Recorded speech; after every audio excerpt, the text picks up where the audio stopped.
السلام عليكم. معاكم مهندس احمد صلاح مشاتل الخليج، وبنزرع نخل برحي انسجه ما شاء الله في النوبريه. ارض باشمهندس محمود، وما شاء الله الرجاله شغالين ورانا واخدين الصف لغايه الطريق بره ما شاء الله.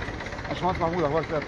عامل ايه؟ خير والله الحمد لله. اخبار سيادتك ايه؟ رايك سيادتك في الشغل؟ والله انتوا نورتونا وناس محترمه وسمعتكم ما شاء الله سابقاكم، يعني ربنا يبارك لكم ان شاء الله. الله يكرمك يا باشمهندس، ويفتح عليك يا رب ان شاء الله باذن الله. باشمهندس واخد مننا شويه تشكيله، يعني زي ما انتم شايفين في توت وفي تين وفي شويه شغل ما شاء الله عالي قوي جنب النخل، ونخل برحي انسجه طبعا ده الاساس ما شاء الله. احنا واخدين المشاه لغايه الطريق بره اللي ظاهر معاكم باذن الله.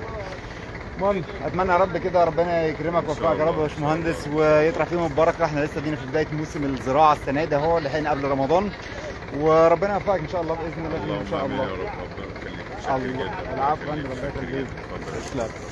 المهم يا جماعه، انا حبيت بس اشارككم بس التجربه. ابتدينا احنا طبعا بقالنا فتره في موسم الزراعه، واحنا النهارده في النوبريه، وتابعونا الفتره الجايه. الرجاله هم شغالين ما شاء الله، بيجوروا بيروا على طول وراها ما شاء الله، شغل ممتاز قوي. باشمهندس سيد وباشمهندس محمود هنا برده ورا، بس هم مشغولين مع الرجاله، ربنا يبارك لهم ويقويهم ويساعدونا ما شاء الله في الشغل.